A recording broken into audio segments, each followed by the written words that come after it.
niku rahmat. Jadi nak sampean melayu saking udan berarti melayu saking napa? Rahmat. Terus cara berpikir niku udan niku rahmat. Terus termasuk tobat sing sah niku dawuh Imam Ghazali kon adus nganggo banyu udan sing ceblok langsung. Mergo nak liwat kenteng kadang kentenge iku hasil sumbangan proposal. Terus pun sing langsung mawon, sing liwat plastik pun mboten mandi niku. Mboten mandi niku sing niku mau sama niku. Terus dulu di antara syarat tobat niku dawuh Imam Ghazali niku adus udan sing perawan, maksudnya sing asli ceblok saking pundi? Langit niku langsung sampean nombe. Nak tepak nggih tobat, nak mboten tepak nggih lara niku. Mergi asli. Terus kula matur nuwun sanget jenengan hormat teng Raden Asnawi. Beliau sekarang generasi keempat nggih, wonten sing generasi ketiga. Nasab kula kepanggih Raden Asnawi teng Asnawi sepuh. Terus Mbah Raden Asnawi gadah bah namine Abdullah Husnen, terus Ibu Ayu Sofiah niku binti Asnawi sepuh. Kula buyut kula kandung damaran niku Hafsah binti Maksum bin Soleh bin Asnawi sepuh.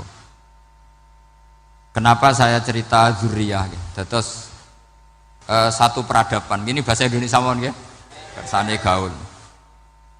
Satu peradaban itu yang bisa bangun itu zuriyah itu komunitas gen. Meskipun nanti komunitas gen itu bisa disadap atau dibajak oleh orang-orang yang tidak gen. Jadi agak ilegal tapi itu sah. Karena sampean bisa misalnya kalah nasab sama saya, misalnya bilang nanti ketemu di Nabi Adam saja Gus gitu. Nanti pasti kita ketemu di siapa? Nabi Adam. Terus kedua, kekalahan nasab itu udah abadi, karena nanti setelah jenengan ditanya di kuburan, bapak kamu siapa? Itu disuruh jawab Nabi siapa? Ibrahim. Terus kekalahan nasab sampean nanti berakhir di kuburan, karena nanti dijawab siapa bapak kamu, disuruh jawab siapa? Nabi Ibrahim. Jadi yang punya bapak Karmen apa itu sudah selesai, sudah nggak dipakai lagi. Nanti pakai siapa? Nabi siapa? Ibrahim. Nah, kenapa saya cerita bahwa nasab gen itu akan disatukan oleh satu visi ilmiah yang objektif. Gini ku dawuh Nabi Yusuf, wattaba'tu millata abai Ibrahim wa Ishaq wa Yaqub. Terus dawuh Nabi Yusuf, maka nalana an nusyrika billahi min syai'.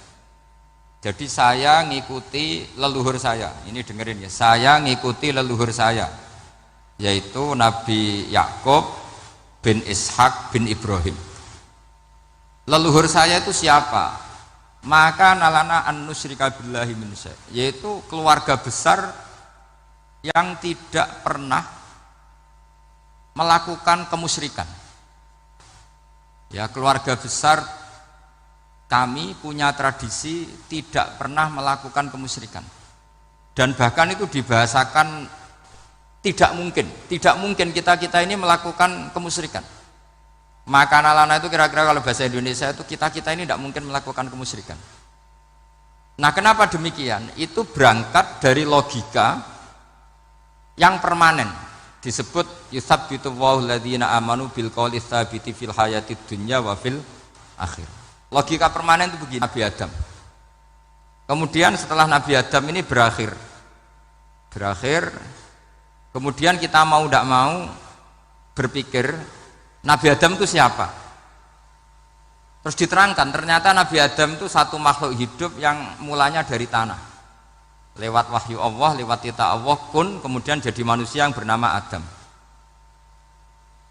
Sebelum Adam ada bumi, ada langit, ada cakrawala, macam-macam. Kemudian itu kita rumuskan lagi, asal usulnya adalah tidak ada, adamiyun makhdun.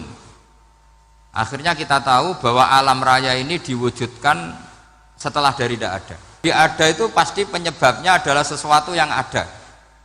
Nah, yang ada itu disebut wajibil wujud.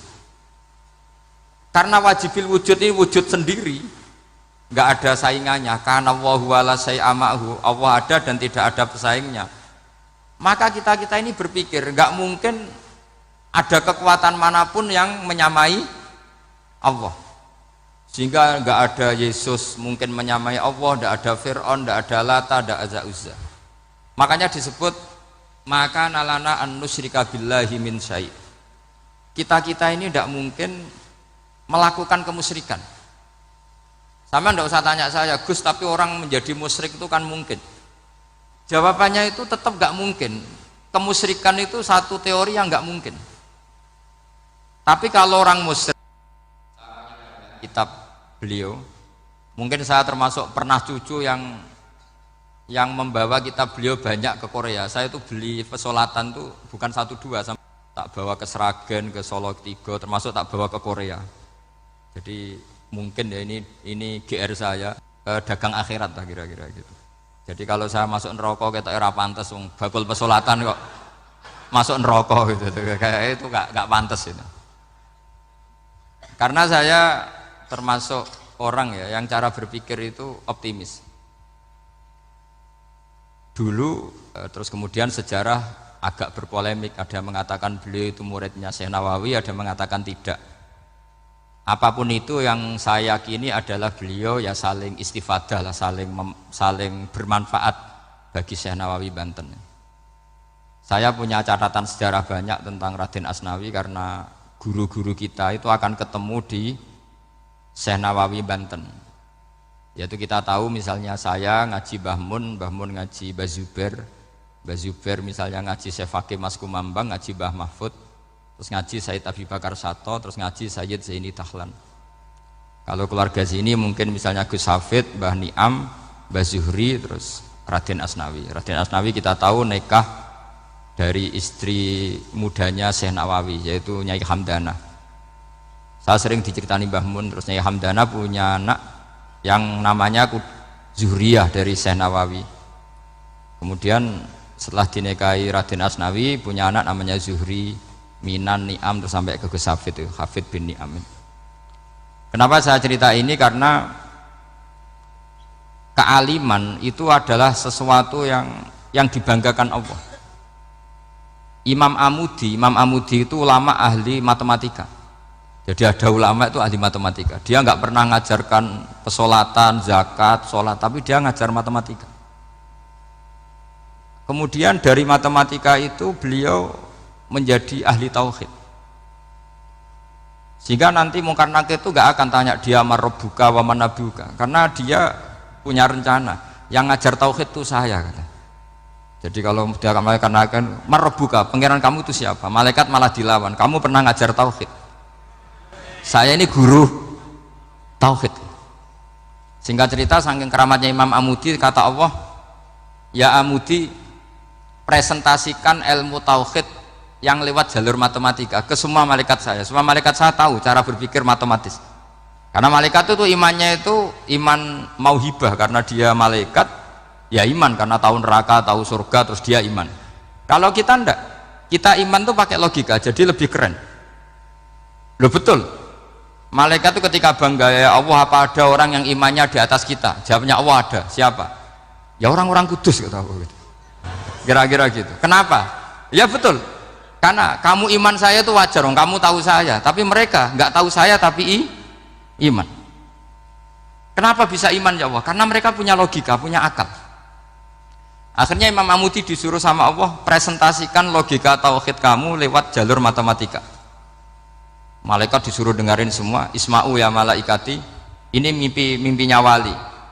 Terus Imam Amudi mulai mengajarkan nisbatul isnaini ilal wahid wa nisbatus salasa wal arba'ah ila ma nihayatalah, niku binisbatin wahidah, yaitu far'un minal asli wa huwa al wahid. Mbok angka sebanyak apapun 2, 3, 4 sampai 1 miliar itu nisbatnya ke angka 1 adalah nisbatul far'i ilal asli. Semuanya berasal dari 1. Maka hadhil awalim atau hadal alam ila ma la nihayatalahu, tetap semuanya ini cabang dari 1, yaitu wujud dari 1, yaitu Allah Subhanahu wa ta'ala. Sehingga semenjak itu ditiru sekian ulama, akhirnya malaikatnya mantuk-mantuk. Mantuk-mantuk karena kepastian kalau Allah satu yang diyakini malaikat itu sepasti logika yang dibangun orang-orang manusia ini padahal tidak ngerti Allah Subhanahu wa ta'ala karena pakai akal. Sehingga di pondok itu orang harus ngerti mantek. Orang mantek itu ilmu yang jelimet tapi menyenangkan. Biasanya sing sinau ambek rokokan, sawangannya kayak filosof. Jadi paling gak agak paham dia alasan. Penting nikmati rokok, tak pikir nikmati pemikirannya, ternyata nikmati rokok. Kayak kemarin saya datang ke resepsinya Gus Agil, saya itu tertawa terus karena dengerin Habib Muthohar. Saya membaca bahayanya rokok, setelah tahu bahayanya saya berhenti membaca. Tak pikir itu kan setelah tahu bahayanya saya berhenti merokok, ternyata enggak. Saya baca bahayanya apa? Merokok. Setelah saya baca, maka saya berhenti membaca gitu. Bukan berhenti merokok. Itu ilmu kelas tinggi seperti itu harus mantap. Pernah beliau ditegur dokter, "Beb, kalau rokok terus nanti mati." "Tenang saja, saya masih bawa korek." Dikira itu kan orangnya yang mati, ternyata beliau enteng saja. "Santai aja dok, saya masih bawa korek." Jadi saya bukan nyarankan santai rokok, tapi orang rokok itu memang punya logikanya sendiri. Kalau Banafek Hajen itu masih pernah bahas saya juga, karena Banafek juga turunan Mbah Mutamakin. "Hak, rokok itu haram tau ora?" "Nak cara kula darani haram sebuti Mbah." "Lah iya, nak haram ya bener aku. Mulane tak obong, barang haram apike diobong." Jadi saya sama orang-orang sepuh itu tidak pernah menang. Jadi apa ya? Mereka itu orang yang sudah lama gimana ya, mau dikatakan bulat itu ya, tapi memang nggak pernah kalah mereka. Ada satu kiai masih misananya Banafek, ini rokok 2 katanya. Bagi yang nggak ngerokok berarti membiarkan 2 haram masih. Bagi yang merokok berarti mengurangi haram. Kalah lagi saya. Jadi saya tuh pernah dibully 2 mbah saya karena 2 mbah saya ini rokok semua. Akhirnya saya sing nom ngalah gitu, karena saya tidak mungkin bilang sing waras ngalah karena kalah sepuh gitu. Jadi ya sudah, mau tidak mau harus bilang sing nom kalah. Tapi yang penting itu kita mendengar. Jadi ternyata sepinter-pinternya kita itu mesti kalah pinter sama yang sepuh-sepuh itu. Jadi kalau tahu bahayanya rokok lewat membaca ya harus berhenti merokok. Berhenti membaca katanya. Nah malaikat ini cerita lagi malaikat. Saya memang dari awal niat hormat Raden Asnawi karena buyut-buyut beliau itu ketemu di buyut saya. Saya ini turunan Mbak Asnawi sepuh. Terus cuma buyut saya itu nikah Lasem, terus saya keceluk cucunya keluarga Lasem. Sebenarnya saya juga cucu Kudus. Tapi terus alhamdulillah sekarang kembali karena buyut saya menyuruh saya ngajar di Damaran, terus sampai sekarang saya ngajar di Damaran. Tapi buyut saya itu masih lahir di Damaran. Namanya Mbak Hafsah, itu Hamsah binti Maksum bin Soleh bin Asnawi sepuh. Sama seperti nasab di sini Raden Asnawi, Mbak Abdul Husnan, terus Nyai Ayu Sofiyah, terus Mbak Raden Asnawi. Saya mau cerita, jadi ilmu itu lebih keren kita. Sehingga Rasulullah SAW pernah ngendikan, "Saya ini rindu sekali li ikhwani." Kata Nabi itu ikhwani. Kata sahabat bilang, "Alasna ikhwanaka ya Rasulullah." Bukankah kita ini saudara kamu, saudara engkau ya Rasulullah? "Tidak, antum ashabi, kamu itu sahabat saya."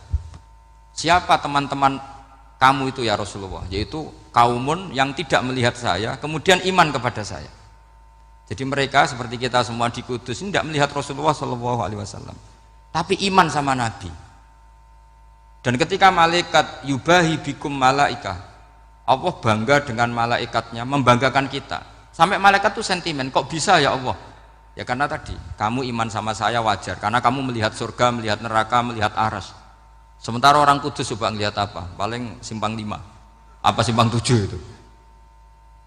Tapi imannya nggak kalah dengan malaikat. Kenapa nggak kalah? Karena tadi kita diajarkan bahwa nisbatul isnaini wassalasah wal arba'ah ila ma la nihayatalaha itu sama-sama nisbatul far'i ilal asli. Tetap yang asli adalah angka 1. Jadi nggak mungkin aslu hadhil asya nggak dari Allah itu. Nggak mungkin, tetap dari zat yang satu. Kemudian tentu ini bukan nisbatul walad ilal walid, anak ke bapak, tentu enggak. tapi nisbatul khaliq sama makhluk. Tapi apapun itu pasti satu. Sehingga Imam Amudi akhirnya masuk surga lewat jalur itu, tidak usah lewat pertanyaan man rabbuka wa man nuka. Kelasnya disuruh ngajar malaikat. Saya punya rencana jadi pengajar malaikat nanti itu kan. Jadi orang-orang kudus yang dapat barokahnya Raden Asnawi nanti jangan mau kalau ditanya man rabbuka wa man nuka. Kelasnya itu harus apa? Jadi gurunya malaikat. Karena bapak kita Nabi Adam itu keren. Nabi Adam itu adalah orang yang disuruh Allah dipresentasikan, dibanggakan Allah di depan para malaikat. Ketika ada malaikat yang agak hasut, tapi itu tidak malaikat papan atas, malaikat yang kebanyakan. Itu kan agak gak terima Nabi Adam jadi apa? Khalifah. Sampai malaikat ini usul ataj'alu fiha mayufsidu fiha wasfikut. Makanya kalau saya protes sama malaikat itu malaikat yang ini, bukan Jibril sama Israel. Kalau protes Israel bahaya. Bisa dihabisin. Saya pernah ditanya seorang kiai, Gus jenengan gojlok malaikat kok berani? Ya karena malaikat yang jenis ini pernah gojlok Nabi siapa? Adam. Enggak percaya kalau Nabi Adam itu layak mimpin sampai protes ataj'alu fiha may yufsidu fiha wasfikut dima. Tapi apa yang terjadi? Allah mengajarkan satu ilmu di Nabi Adam kemudian disuruh meresentasikan. Qala ya Adamu ambihum bi asmaihim. Adam, coba kamu presentasikan ilmu kamu. Setelah Nabi Adam fasih mempresentasikan ilmu, kata Allah, kamu bisa enggak sepinter Nabi Adam? Enggak bisa ya Allah. Makanya sudah saya bilang ini alamu malah. Saya lebih tahu siapa yang layak mimpin. Jadi layak mimpin itu pertama harus kuwatul ilm. Ilmunya itu harus kuat. Nanti saya akan cerita hubungannya Raden Asnawi dengan Syekh Nawawi. Apa itu hubungan teman, apa murid guru, itu memang masih jadi polemik sampai sekarang. Kalau saya ya keyakinan saling istifadah. Ini bahasa netral, tidak murid guru tapi saling apa? Istifadah. Kata Syekh Nawawi dalam tafsir Munir itu, ilmu itu nomor satu. Sehingga beliau setiap ada ayat fa inna hizballahi humul ghalibun, beliau pasti menafsiri bil hujjah wal barohin la bis saulah. Saya masih ingat betul takbirnya, memang saya hafalkan. Tapi bukan untuk modal pidato mboten, modal sebagai wong alim. Kalau pidato gampang. Pidato itu semua orang bisa. Kalau jadi orang alim itu tidak gampang. Lebih susah lagi wong alim berpidato. Itu kalau nggak pernah mbah saya tidak mau. Karena memang saya terkenal nggak suka pidato. Satu memang nggak bisa. Nomor dua tidak ingin. Nomor tiga ya rugi. Karena pidato itu nasib-nasiban itu. Kalau nasib baik kamu tidak paham itu, wah Gus Bah ilmunya tinggi sehingga kita tidak paham itu kalau nasib baik. Kalau nasibnya tidak baik, nak ngendikan bulat sama no. Itu tepat-tepaan. Dan Syekh Nawawi itu benar, Raden Asnawi juga benar, semua guru-guru kita benar. Karena agama ini sebetulnya bukan masalah negara, tapi masalah logika yang sehat. Uni Soviet itu pernah mengkooptasi Uzbek, Ceknya, Tajikistan. Itu 100 tahun. Orang dipaksa ateis. Tapi orang-orang Uzbek, saya sering ketemu ulama Uzbek, kadang ketemu di Korea, kadang di Malaysia. Orang-orang Uzbek itu punya basement di bawah tanah. Kemudian di bawah tanah ini mereka ngajarkan tauhid. Ngajarkannya ya gampang. Misalnya ini sesuatu yang ada, iya ini. Ini ada penciptanya enggak? Ya ada. Siapa? Tukang katanya. Yang penting itu enggak ada logika bahwa sesuatu yang ada disebabkan oleh ketiadaan. Lah orang komunis, orang ateis itu orang yang mengatakan alam ini didahului oleh nihilisme, oleh adamiyah. Masuk akal enggak sesuatu yang ada, penciptanya sesuatu yang tidak ada. Sehingga orang anak-anak Uni Soviet itu enggak pernah kepikiran membenarkan ateis itu enggak pernah. Bareng Uni Soviet ada itu Glasnost Perestroika itu kemudian hancur, semuanya langsung menjadi negara Islam, termasuk Uzbek, Tajikistan, karena diajari ilmu bahwa ilmu itu yang nggak pernah kalah oleh negara. Sehingga saking pedenya Rasulullah SAW ketika Sulhul Hudaybiyah, ini agak jelimet tapi gampang dicerna. Sulhul Hudaybiyah itu satu perjanjian yang semuanya merugikan Rasulullah. Yaitu kalau orang kafir masuk Islam disuruh kembalikan ke kafir, karena kafir itu bagi mereka habitat, Islam itu hal yang baru. Tapi kalau orang Islam menjadi kafir nggak boleh kembali Islam, berarti kembali ke habitat. Semua perjanjian itu merugikan. Sampai masyhur Sayyidina Umar protes ke Rasulullah, jenengan masih nabi. Itu kan ekstrim tanya. Jenengan sampai sekarang masih nabi? Ya, saya masih nabi. Kenapa tanya demikian? Karena semua perjanjian merugikan Islam, menguntungkan orang apakah? Kafir. Semua sahabat sebetulnya persis Sayyidina Umar protes, kecuali Abu Bakar. Lama-lama akhirnya di antara perjanjian itu berbunyi begini. Tapi saya minta satu hal. Orang boleh mendiskusikan Islam tanpa tekanan. Itu saja permintaan Nabi. Orang boleh mendiskusikan Islam secara bebas, tidak tertekan. Karena orang-orang kafir melihat itu hal yang biasa. Ya nggak masalah Muhammad. Akhirnya orang diskusi. Islam itu apa sih? Islam itu orang yang menuhankan Allah. Allah itu siapa? Zat yang menciptakan langit dan bumi. Lama-lama orang kafir berpikir, wah keren, Tuhannya Muhammad bisa bikin langit dan bumi. Tidak kayak Tuhan kita, malah kita yang bikin. Jadi mulai debat itu terus ada yang cerita lagi. Saya pernah loh nyembah Lata, pas itu dikencingi luwak. Masa ailahun yabulu ali sa'laban, masa Tuhan kok dikencingi luwak? Terus yang agak-agak ahli kitab ya diskusi lagi. Wah kayaknya Yesus tidak Tuhan. Masa Tuhan kok kelaparan, lemes, wah repot nanti. Jadi makanya Allah ketika gojlok wa ummuhu siddiqah kana yakulani ta'am. Mal masih ibnu Maryam illa rasul qad khalas min qablihir rusul wa ummuhu siddiqah kana yakulanit. Coba paradok ndak misalnya kamu didolani Nabi Isa terus ketok lemes, kenapa Tuhan saya agak sakit keroi dulu, kan gak kebayang itu punya Tuhan yang sakit setelah makan sehat, terus kan gak kebayang seperti itu. Ketika Nabi punya konsep Tuhan, Tuhannya Muhammad itu siapa? Yaitu zat yang la awalalah, zat yang pertama. Lalu Tuhan itu siapa? Tuhan itu yang menciptakan langit bumi. Tuhan itu siapa? Yang memulai segalanya. Lama-lama mereka berpikir, wah kalau gitu yang benar itu Islam. Maka kata Imam Zuhri, Syihabuddin Az-Zuhri, famaka nafathun fil islami a'zoma min sulhil Hudaybiyah. Innama kana an-nasu yatafadhaluna fil hadis wal munaza'ah. Semua teks riwayat itu ada kata wal munaza'ah. Orang bebas ngomong dan berdebat. Munaza'ah itu berdebat. Terus akhirnya falam yatakallam ahadun bil islami yaqilu syai'an illa dakhala fihi. Kemudian setelah berdebat dan mereka tahu Islam, pasti akhirnya masuk Islam. Dan itu yang sekarang terjadi di dunia. Makanya saya pernah ditanya seorang profesor, Gus, kalau di Jogja ada sekolah perbandingan agama, menurut Anda gimana? Asal itu tentang agama, enggak apa-apa. Tapi kalau yang dibandingkan umat Islam itu jangan. Karena nanti kalau di Indonesia kira-kira yang copet itu ditanya agamanya juga Islam, yang koruptor juga Islam. Jadi kalau yang dikaji Islamnya enggak apa-apa, tapi orangnya jangan, kata saya. Karena yang bulat ya banyak, yang enggak sholat ya banyak. Tapi kalau Islamnya saja, misalnya adu konsep tentang Tuhan.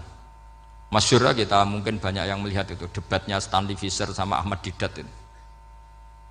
Tuhan kamu siapa ini itu sama Didat cerita Tuhan saya itu lam yalid walam yulad walam yakul lahu kufuwan. Itu spontan ada seorang mahasiswi bilang, sepertinya Tuhan Anda lebih menarik. Karena Tuhan Anda yang menciptakan langit bumi, yang Tuhan ini kok lahirnya sudah di bumi, masa lahir-lahir langsung jadi Tuhan. Jadi akhirnya falam yatakallam ahadun bil islami yaqilu syai'an illa dakhala fihi. Sehingga agama ini apa? Agama itu adalah kalimat tauhid. Kalimat itu apa? Logika yang terbangun. Nah, ketika logika itu terbangun, maka disebut yusabbitu wallahu alladzina amanu bil qaulis tsabit fil hayatid dunya fil akhirah. Allah itu akan menetapkan satu kaul, satu presentasi ilmiah atau satu kesimpulan ilmiah. Yang kesimpulan itu nyata benarnya. Dan ini akan nyata terus baik di kehidupan dunia maupun kehidupan apa? Akhirat. Seperti Allah sebagai Tuhan. Itu akan nyata terus. Di dunia Allah ya Tuhan, nanti di akhirat juga Tuhan. Tapi Tuhan selain Allah, maka menjadi Tuhan ini nunggu ada yang menuhankan. Misalnya Fir'aun itu jadi Tuhan karena ada yang menuhankan. Sekali dia mati, dia sudah aset wisata, bukan Tuhan lagi. Makanya gojlokannya orang ulama Arab, kalau ketemu ulama Mesir, kalau gojlokan itu lucu. Orang Arab, ada Abu Jahal, Abu Lahab, penggaweane ngusir Nabi gitu. Itu gojlokannya ulama Mesir. Kata ulama Arab, kamu gayanya benci Fir'aun, tapi rizki kamu dari wisata melihat Fir'aun, katanya. Itu gojlokannya ulama Arab sama ulama Mesir. Sehingga agama ini mengajarkan apa? Satu kalimat. Makanya kamu harus belajar mantek. Dulu Raden Asnawi ya pengajar mantek. Dulu buyut saya di sini Mbah Fauzan, abahnya Mbah Pah itu, mbahnya itu juga pengajar mantek. Karena di antara yang diceritakan Allah itu wa ja'alaha kalimatam baqiyatan fi aqibih. Tugas utama Nabi Ibrahim adalah menjadikan satu logika. Kalimah itu logika. Itu menjadi logika yang abadi. Baqiyah itu abadi. Fi aqibih, di anak turunnya Nabi Ibrahim. Misalnya begini, saya beri contoh ya. Misalnya saya mengatakan teh ini hitam, itu menjadi kalimah karena diucapkan, tapi tidak menunjuk hakikat karena tehnya berwarna apa? Kuning.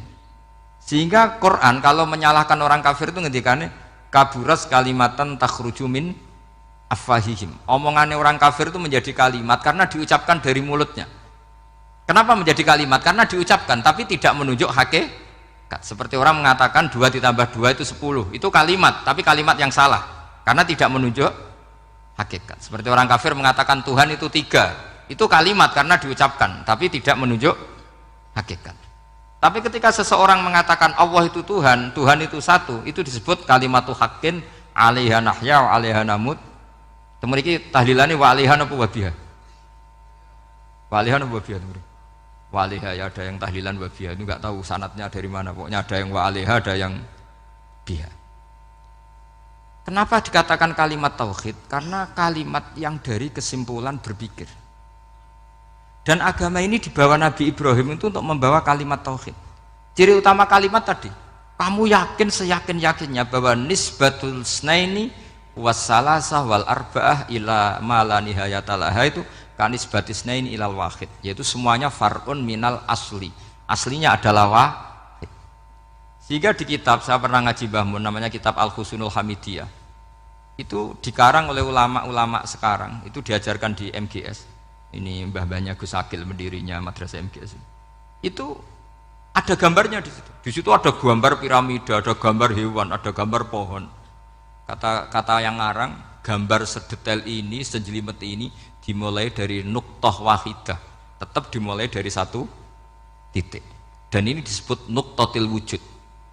Jadi mbok orang kudus sebanyak ini tetap dimulai dari satu orang, yaitu Adam.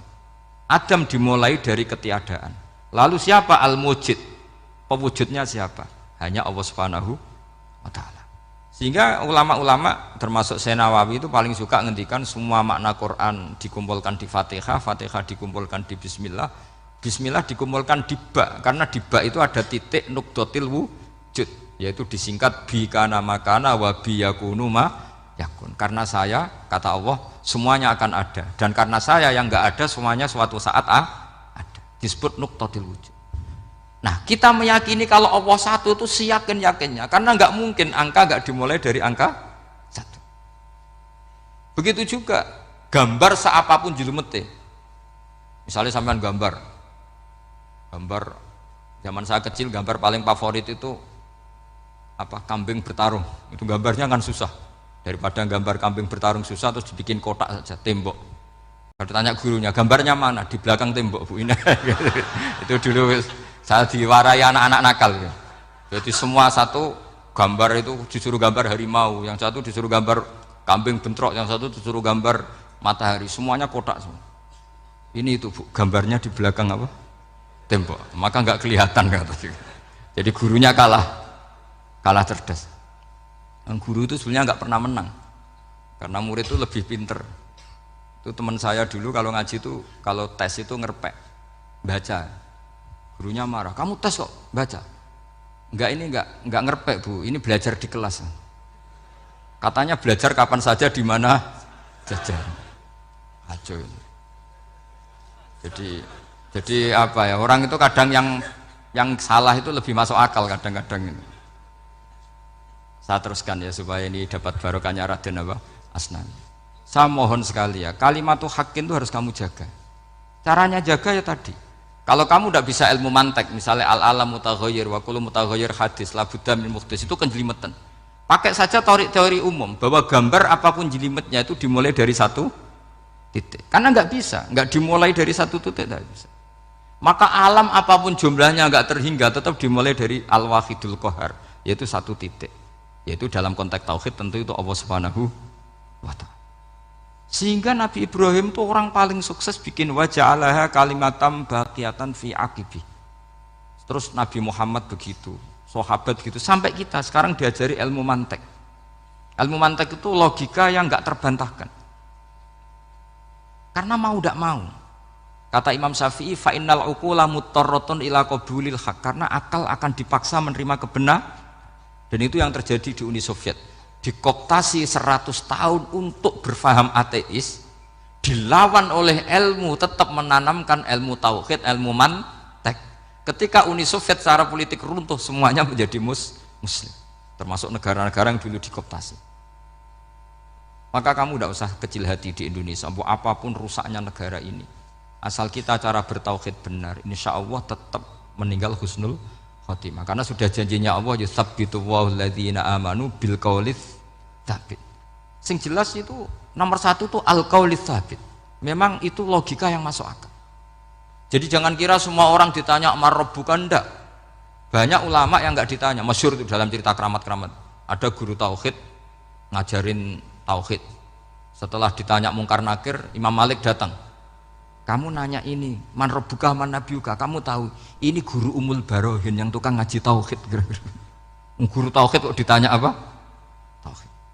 Malaikatnya enggak jadi tanya. Dan saya percaya cerita-cerita seperti itu karena secara umum itu ala inna auliya Allahi la khaufun alaihim wa lahum yahzanun lahumul busyra fil hayatid dunya wa fil akhirah. Artinya kalau wali itu kok ditanya mungkar nakir berarti ngalami ketakutan. Karena di situ kan digambarkan mungkar nakir itu sewangar, bawa godam. Kalau yang tanya nggak bisa dipukul sampai ajur sak walang-walang. Pokoknya ceritanya kan seru seperti itu. Udah itu kalau betul begitu terus ayat la khaufun alaihim wa lahum yahzanun kayak apa? Makanya dalam kitab Nasoihul Ibad itu ada cerita ini. Sampean boleh nggak sependapat dengan saya, tapi semoga nasib sampean nanti digebuki malaikat. Karena orang itu akan mengalami seperti yang dirasakan. Ana indadzoni abdibi. Saya tidak bayangkan akan mengalami itu.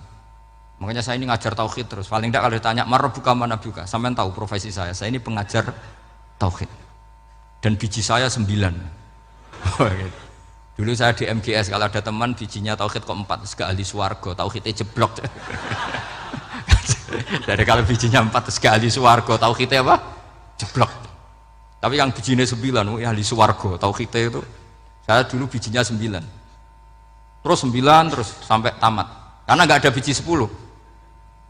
Karena kalau 10 itu kan terlalu sempurna, nggak baik lah manusia kok sempurna gitu. Jadi sudah 9 aja kan gitu. Tapi sebetulnya pantasnya ya dapat 10. Mergo saake, mergo tenan enggak tahu saya. Di Nasoihul Ibad itu ada cerita gini dan saya percaya itu. Di sarahnya itu. Juga di sarah apa itu yang di sarah Syekh Nawawi itu. Pokoknya saya kalau ingat Raden Asnawi pasti ingat Syekh Nawawi. Saya tidak memastikan apa murid guru apa saling istifadah, yang jelas itu teman dekat, teman fil ilm. Sayyidina Ali itu pernah minta kasaf sama Allah. Saya percaya tidak semua orang ngalami marabbuka ditanya itu. Ya Allah, saya minta kasaf itu ngerti alam gaib. Ingin tahu Umar. Jadi diam-diam Sayyidina Ali itu ya mangkal sama Sayyidina. Wong kok kerase ngono.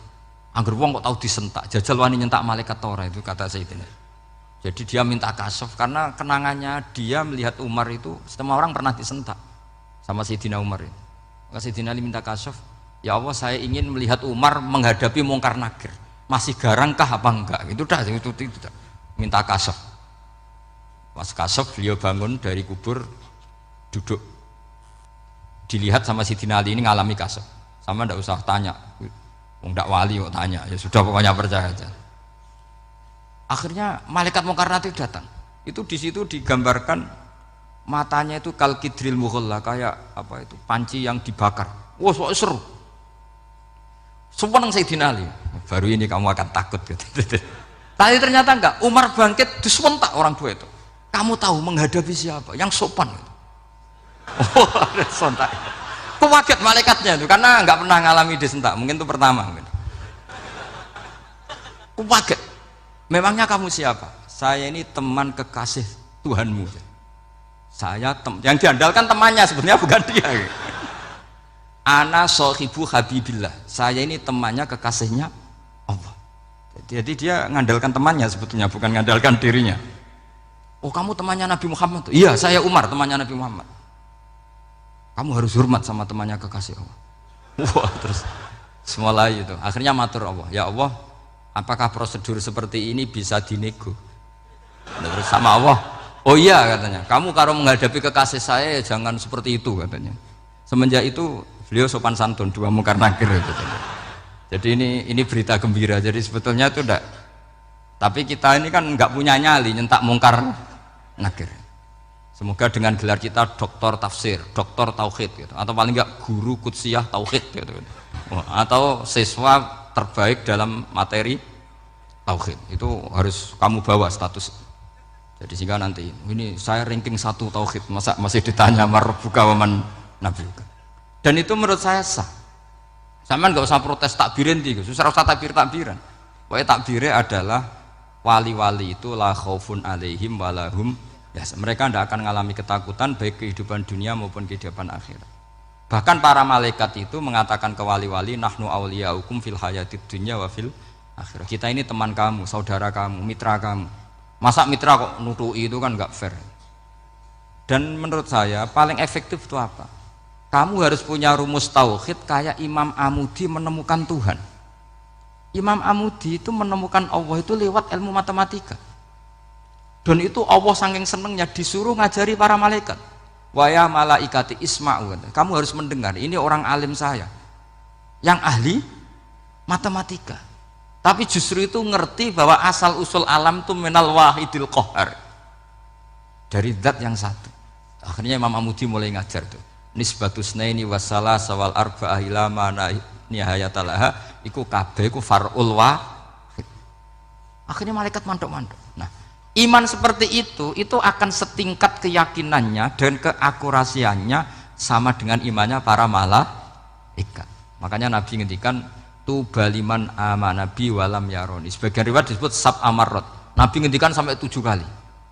Benar-benar keren orang yang tidak melihat saya kemudian iman kepada apa yang bisa menemukan itu? Hanya akal. Misalnya contoh paling gampang ya yang dialami para ulama. Ya saya ulang lagi yang dialami para ulama ketika menemukan ilmu ya yang menjadikan mereka mahabbah Rasulullah Shallallahu Alaihi Wasallam. Nabi itu paling suka itu sholat. Nabi itu paling senang sama sholat. Wa qurratu aini fi sholat. Terus beliau ngintikan as-sholatu imaduddin. Terus beliau kalau muji sholat itu sundul langit. Sampai beliau kalau banyak masalah itu bilang ke Bilal, arikhna ya Bilal, saya kasih istirahat. Itu maknanya mau sholat. Semuanya sholat. Pertanyaannya adalah, apakah mungkin seorang raja yang ambisi jadi raja, kemudian yang dikampanyakan adalah orang supaya sholat? Tentu kalau Nabi seorang raja, beliau akan kampanye gimana? Narik upeti kayak apa, narik pajak kayak apa, biar Nabi kaya. Enggak. Nabi itu paling tersiksa kalau orang tidak sholat, tersiksa kalau orang tidak sujud. Loh, kalau beliau seorang raja, ngapain mempopulerkan sholat? Maka makna sholat imaduddin adalah sholat itu tiang agama. Maknanya tiang agama, kamu akan tahu betul kalau dia seorang nabi. Karena apa? Yang diajarkan adalah sholat. Loh, coba untungnya apa bagi Nabi Muhammad ketika umat Islam sholat? Kan tidak ada untungnya sama sekali. Justru itu kelihatan kalau dakwah beliau itu dakwatul haq, mengajak kebenaran. Loh, wong kok kampanyane kon sholat? Mestinya nak kepengen sugih kan kon bayar pajak, upeti. Tapi enggak, Nabi itu ngajarkan apa? Orang supaya sholat. Dan ini diimplementasikan sama Raden Asnawi. Beliau ngarang pesolatan. Orang sealim itu yang dikarang pesolatan. Makanya saya tuh kagum. Saya saksinya banyak. Tanya murid-murid saya kalau beli pesolatan saya kerdus, saya kirim ke Korea terus ke pedalaman-pedalaman itu. Karena saya butuh pesolatan. Bahwa orientasi kita itu sholat. Sehingga wali-wali itu dulu, saya berkali-kali cerita kalau ngaji, wali-wali dulu itu kalau ditawarin Allah masuk surga itu tanyanya satu, ya Allah di surga ada sholat enggak? Kalau enggak ada saya enggak mau. Kalau sampean pasti enggak tanya gitu, pasti itu sudah ada. Gini, enak mlebu swarga ora usah sholat mesti gitu. Sudah, jadi sudah lama sekali nganggap sholat itu problem. Dan itu berat masuk surga kalau begitu terus, itu berat. Itu pertanyaannya gitu. Karena alam rohani kita, saya ulang lagi, alam rohani kita itu tidak kebayang kalau kita hanya nyuwun sewu nikmati secara seksual, secara biologis. Makanya ada ulama ditanya, kenapa sholat itu lebih indah ketimbang nikmatal wiqo misalnya, nikmatnya hubungan biologis? Jawabnya ulama itu gini, lucu, jawabannya sederhana. Nikmatnya kamu punya anak itu apa? Jawabnya ulama itu lucu. Kalau sakit dia sembuh, kalau hilang dia datang. Saya ulang lagi ya, kalau sakit dia sembuh, kalau hilang dia datang. Sekarang orang tua yang punya anak sakit koma di UGD atau di emergency, itu senangnya tuh mengalahkan kesenangan apa saja. Kira-kira orang yang berhubungan intim atau yang hubungan biologis dengan orang yang sedang anaknya sembuh dari koma, senangnya senang mana? Senang yang melihat anaknya sembuh dari koma. Senikmat apapun hubungan biologis, senang anaknya yang hilang ketemu. Nah, kalau anak ketemu saja orang seseneng itu, apalagi kita di surga, ketemu zat yang lama kita sembah, yang lama kita rindukan, yang lama kita rindu, kemudian ketemu di surga, maka tidak ada artinya surga tanpa melihat Allah Subhanahu wa ta'ala. Memang harus dijelaskan secara rohani. Akhirnya orang ngerti bahwa nikmat tertinggi di surga adalah melihat Allah Subhanahu wa ta'ala. Karena kalau anak-anak muda mungkin protes, ya enggak, ya enak kumpul sama widadari gini-gini. Wah itu kan yang trauma bojone jelek gitu. Wah itu yang bojone jelek mesti kesusu masuk surga karena itu sudah jelek, cerewet, nggak mati-mati kan gitu. Terus dia ingin masuk surga mesti niatnya welek, mesti pikiran pertama itu kumpul widadari. Tapi ada ulama yang bikin analogi tadi, misalnya istri kamu cantik, kemudian anak kamu sakit, koma. Hubungan dengan istri sama dengar berita anak kamu sembuh, seneng mana? Seneng anak sembuh. Sama anak yang hilang, seneng mana? Anak yang hilang ketemu. Maka terus ulama bisa menjelaskan itu. Kalau orang ketemu anaknya seseneng itu, apalagi ini ketemu Tuhannya yang bertahun-tahun disembah, kemudian tidak pernah melihat. Di surga itu nanti kita melihat Allah Subhanahu. Makanya Allah begitu bangganya mempromosikan surga. Surga itu apa? Surga itu wujuhu yauma idzin nadhirah ila rabbiha nadhirah, yaitu wajah-wajah berseri-seri dan melihat Allah. Itu tanpa dijelaskan seperti ini Anda akan janggal, enaknya di mana? Tapi setelah dijelaskan detail gini oleh ulama, maka kita akan tahu an-ni'matul uzma sing enggak ada perbandingannya adalah nikmat masuk apa? Surga karena melihat Allah Subhanahu wa ta'ala. Ya jadi saya berkali-kali pokoknya minta sekali, hadil umat harus umat yang rasional, terutama dalam mengemban tauhid. Karena tauhid ini yang disebut kalimah. Sampai Allah istilahkan kepada Nabi Ibrahim itu waja'alaha kalimatam baqiyatan fi aqibi. Kalimat tauhid adalah kalimat yang akan abadi di anak cucunya Nabi Ibrahim. Baik anak cucu yang karena gen mau anak cucu yang karena sebab, yaitu santri dengan kiai.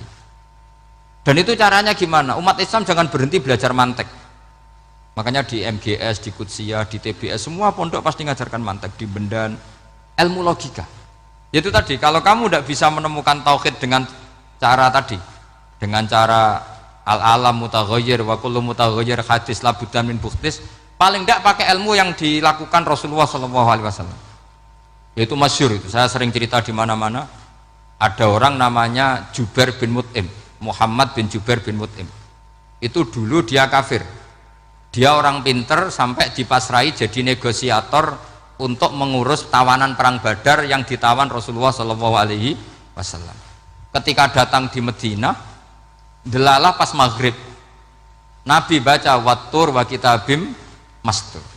Di antara ayat yang dibaca Nabi itu am khuliqu min ghairi syai'in. Masa manusia sebanyak ini kemudian mereka diciptakan oleh ketiadaan. Min ghairi syai'in itu oleh ketiadaan. Masa alam raya yang wujud ini, alam raya yang punya eksistensi ini kemudian penciptanya adalah ketiadaan. Padahal wal adamu la yakhluqu wa la yu'assiru wa la kadza wa kadza. Tentu sesuatu yang tidak ada itu tidak bisa dikatakan sebagai pencipta. Wong nggak ada, jadi faktor saja nggak mungkin apalagi jadi pencipta. Itu Nabi habis sholat langsung beliau sungkeman, ya Muhammad, saat ini juga saya iman.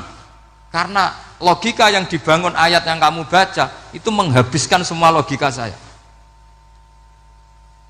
Intinya logika tauhid itu akan mengalahkan semua teori non tauhid. Itu yang disebut bal naqdhifu bil haqqi alal batili fayadmaghuhu fa idza huwa zahib.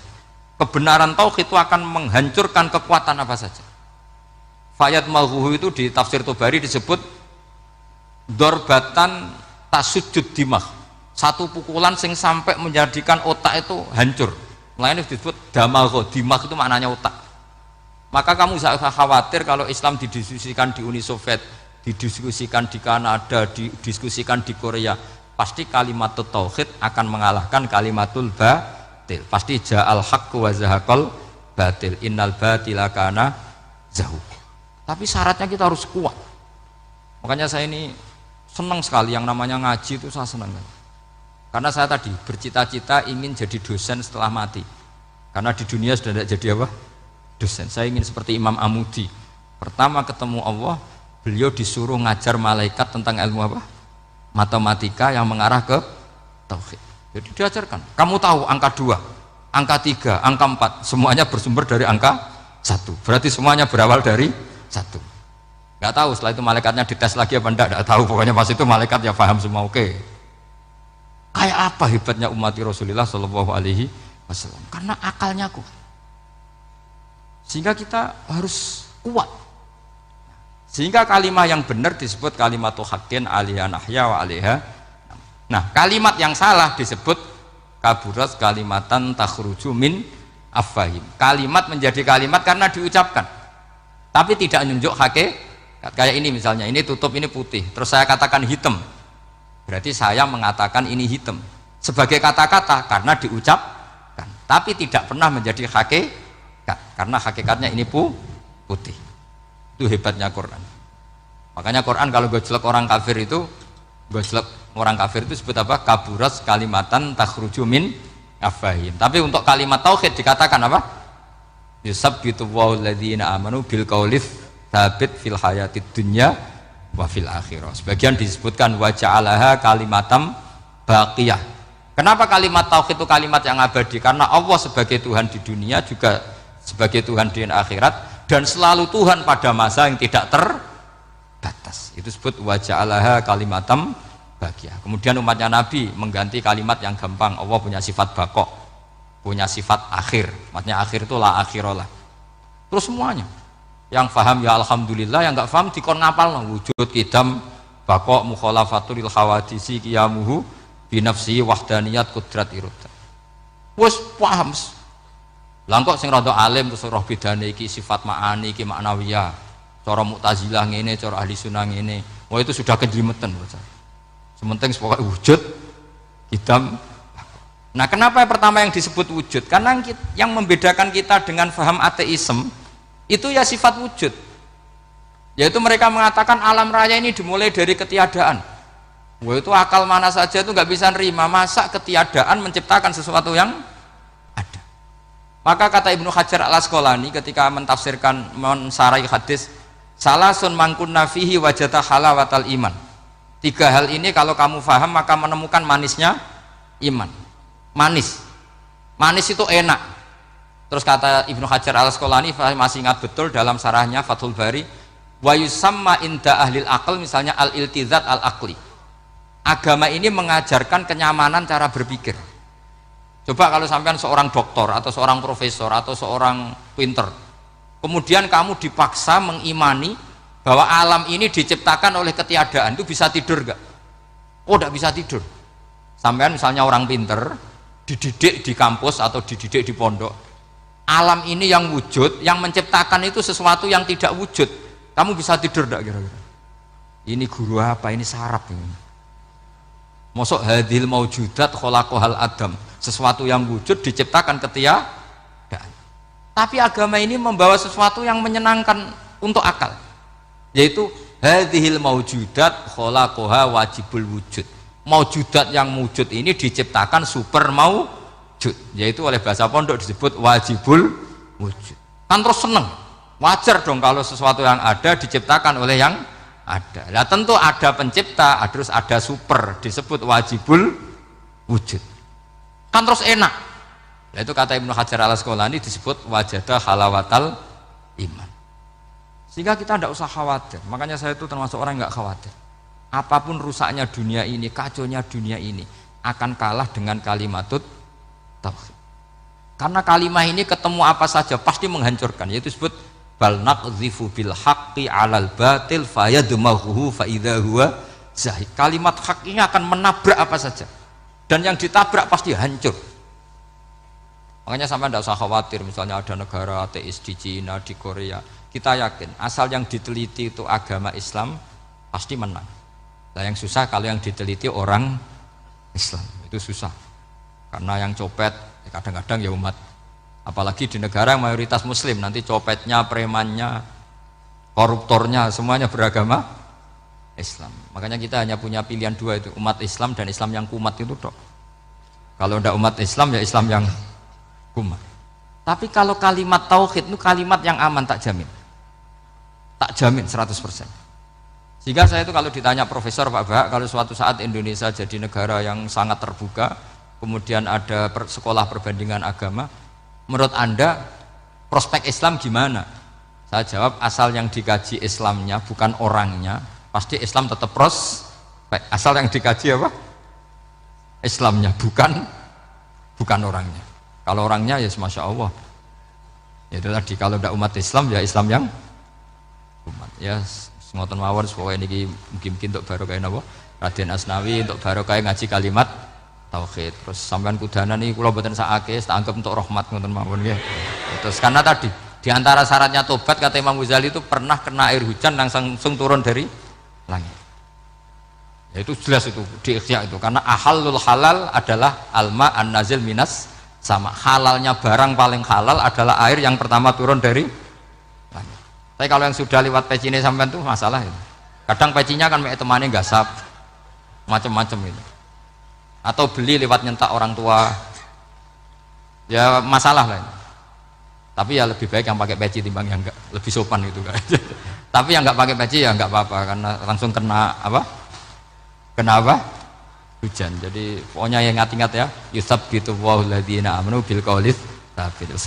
Kesalahan itu ada dua, ada kesalahan yang maksiat, ada kesalahan yang tidak maksiat. Saya punya komitmen terhadap agama ini.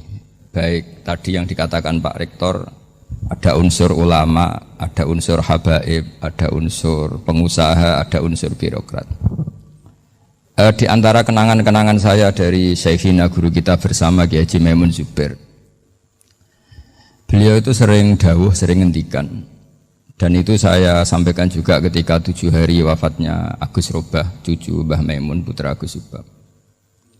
Di antara yang beliau katakan itu adalah sok hak agama itu sing gawe pegawai negeri.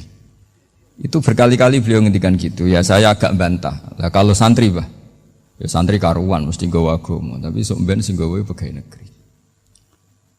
Setelah saya jadi kiai dan penelitian, saya itu berkali-kali didatangi dokter, tentara, juga polisi. Mereka sering bilang gini, Gus saya ini dokter negeri. Saya ke NTT, ke Papua, karena saya muslim, berkebutuhan Islam, maka dibikinkan musola, dibikinkan masjid. Kalau kiai tidak bisa, bikin sendiri urunan mau narik siapa. Mau narik tarikan di jalan yang mau nyumbang siapa. Tapi kalau kebutuhan negara, karena tugas negara, ya difasilitasi negara dan tidak dianggap misionaris karena negara. Begitu juga di beberapa negara yang non-muslim kayak di Argentina, di Venezuela, itu ada masjid, ada kajian Islam ya karena duta besar. Dan itu aparat negara. Disinilah kearifan para ulama berkoalisi dengan umarok dengan makna yang positif bahwa agama ini harus ditopang umarok, sistem negara. Tentu di situ ada tentara, ada polisi, ada macam-macam. Kita sebagai kiai juga enggak berdaya di depan para bandar narkoba apa-apa kalau enggak ada BNN. Kita mau apa dengan korupsi kalau enggak ada KPK. Sehingga kearifan para guru-guru kita, mulai Mbah Maimun, bapak saya sendiri, NU, Muhammadiyah, semua ormas-ormas Islam itu pasti maulah kerjasama. Karena kita siapa kalau enggak kerjasama. Dan di antara pesan Rasulullah SAW adalah yaduwahi ma'al jamaah.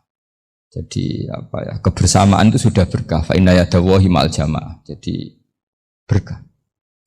Lalu kenapa saya kalau ngaji bawa kitab? Ini agak sebetulnya itu lazim. Lazim itu suatu yang harus. Tapi karena kelamaan mubalek itu tidak pakai kitab, seakan-akan bahwa kitab itu yang aneh. Sebenarnya aneh mereka. Karena begini logika simpelnya ya. Umat Nabi ini berhak dapat apa coba? Berhak dapat warisan yang paling luhur, paling hebat, paling jernih. Apa itu Quran dan hadis?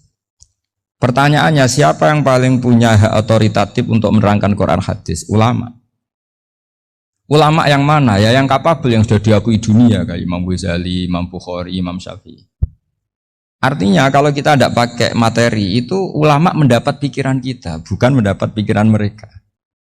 Saya ulang lagi, kalau kita tidak pakai materi yang otentik, yang orisinil, umat ini mendapat pikiran kita, bukan pikiran mereka. Maka saya berusaha supaya teman-teman atau semua umat Islam dapat pikiran-pikirannya Imam Ghazali, pikiran-pikiran Imam Bukhari, pikiran-pikiran Abdul Qasim Al-Junaidi, kejernian-kejernian Abu Yazid Al-Bustami. Kejernian itu diantaranya adalah misalnya makalah yang menurut saya itu makalah yang super. Jadi untuk ngadepi krisis karena COVID atau karena apalah. Itu lama dulu sederhana sekali. Beliau-beliau punya rumus yang mungkin jarang didengungkan orang, tapi saya akan kampanye rumus ini. Al-istighna, hakikatul istighna, itu adalah al-istighna anis syai' labihi. Jadi pemenuhan kebutuhan yang sebenarnya adalah kita berusaha menghindari sebanyak mungkin kebutuhan yang sekunder, yang enggak penting. Bukan memenuhi semua yang kita inginkan. Jadi misalnya begini ya, kalau kita lapar, itu keinginan kita itu makan enak apa asal makan? Tentu jawabannya asal makan yang sehat. Tapi kalau nuruti nafsu kita, makannya yang enak, teman makan ya enak. Terus di warung yang favorit. Ini kan satu kebodohan. Kenapa untuk makan saja butuh definisi sekian banyak? Yang kita harus kecewa, warung favoritnya bisa sudah tutup. Atau kita ke sana harus macet. Ribet. Yang benar-benar arif dan bijaksana itu adalah al-istighna anisya. Sesuatu yang tidak mendesak itu jangan jadikan kebutuhan. Sehingga kalau kita puasa misalnya, semua makanan itu enak karena kita sangat lapar. Sehingga Abdul Qasim Al-Junaidi ketika ditanya, ma idamu to'am, lauk makanan itu apa? Jawabannya lucu, alju, lapar. Kalau kamu lapar ya semuanya enak. Ini sudah mulai hilang. Kita bilang makan enak itu ya sate, ya gulai, ya pizza yang kita senang. Akhirnya apa? Untuk nikmati nikmatnya Allah itu kita jadi ribet. Apalagi yang orang-orang fasik harus ditemani perempuan yang tidak halal misalnya, atau harus ada ajudan, ribet. Nah pertanyaannya, orang yang ribet sama yang nggak ribet itu pinter mana? Pinter yang nggak ribet. Nah ini kearifan-kearifan yang mulai hilang. Lalu siapa yang bisa mewarisi itu? Ya ulama. Jadi ulama itu cara berpikir sebenarnya simple. Makanya mereka sering kalau tahajud itu, di antara makalah Sayyidina Ali paling terkenal dan yang menjadikan beliau punya derajat yang luar biasa itu adalah kafani izzan antakuna li robban wa kafani fakhron an akuna laka abdan. Ya Allah, saya ini sudah begitu mulia, begitu terhormat dan sangat-sangat terhormat karena yang menjadi Tuhan itu Engkau. Jadi rumus pertama itu karena yang menjadi Tuhan itu Engkau. Hanya Tuhan yang abadi, Tuhan yang pertama, hanya Tuhan yang al-awwal. Coba ya Allah, kalau saya ini punya Tuhan Fir'aun, punya Tuhan mati jadi tontonan lagi, itu kerennya di mana coba? Andaikan kita punya Tuhan Fir'aun, atau punya Tuhan yang asal usulnya manusia, apapun hebatnya manusia itu, kita punya Tuhan manusia itu. Tuhan yang lapar, yang kalau nggak makan mungkin pingsan, mungkin bisa kena COVID, nanti Tuhannya diisolasi. Kayak apa? Makanya ketika Tuhan Allah menyindir ketuhanan selain Allah itu, Allah hanya menyindir dengan kalimat sederhana, kana yakulani to'am, yang kamu tuhankan itu masih makan. Artinya kalau nggak makan ya lemes. Jadi lama-lama ada orang gini, alhamdulillah tadi Tuhan mampir ke saya, kelihatannya lapar, setelah tak kasih makan sehat lagi. Susah nggak punya Tuhan yang seperti itu. Beda dengan Tuhan kita. Tuhan yang nggak butuh makan, nggak butuh minum, al-qayyum, zat yang berdiri sendiri tanpa butuh yang lain. Al-awwal, sebelum ada langit bumi sudah ada Tuhan kita yaitu Allah. Bandingkan dengan Tuhan-Tuhan yang dipertuhan yang lain, yang adanya setelah bumi, misalnya Fir'aun dan sebagainya. Sehingga Sayyidina Ali pertama jadi kebanggaan apa? Kafani izzan antakuna li robban. Saya ini keren betul. Karena punya Tuhan yaitu engkau. Tuhan yang lahul asma'ul husna. Tuhan yang semuanya punya kebaikan, punya keabadian, punya keagungan. Terus wa kafani fakhron an akuna laka abdan. Dan saya bangga sekali karena saya menjadi hambamu. Kalau saya jadi hambanya Pak Rektor ribet kan. Sudah tak hormati ternyata nanti tidak rektor. Ya kan ribet kan. Terus pokoknya ribet. Jadi budaknya manusia itu ribet. Makanya ada seorang wali datang ke temannya yang jadi presiden atau jadi raja. Datang ke situ karena tidak punya uang, mau minta uang karena temannya raja. Setelah sampai sana ternyata temannya ini karena orang soleh pas berdoa, ya Allah saya minta ini, minta ini, minta ini. Terus si wali tadi pulang. Kenapa kamu pulang? Ternyata dia sama, masih minta-minta kayak saya.